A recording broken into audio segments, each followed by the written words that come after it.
Hello guys, welcome to the 14th tutorial on HTML. In this video, I'm going to be teaching on how to add background color to your web page. How to add background color to your web page. In this video, I'm going to tell the code on how to add background color to your web page. I'm going to start with the code, which is the body style. We'll start with the body style.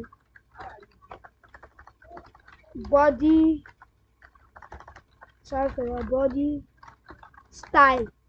Then inside these two quotes, we're not going to be writing any URL, any number, but the background color.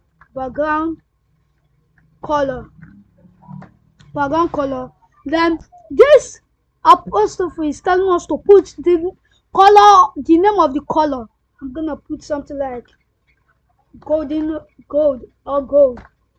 I will save it. I will open my browser. You can see the background color is gold. Why? Because the body style, that's why I say the body is a nested element which carry other elements like the body style, background color, gold. What if I change it to red?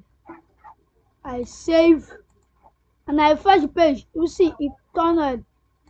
I can change it to any color. Let me say green, yellow. I save. That's how to add a body style, how to add a background color to a web page. That's the end of this video. I'll see you in the next video, and please don't forget to like, share and comment on this video for more videos and updates. Thank you.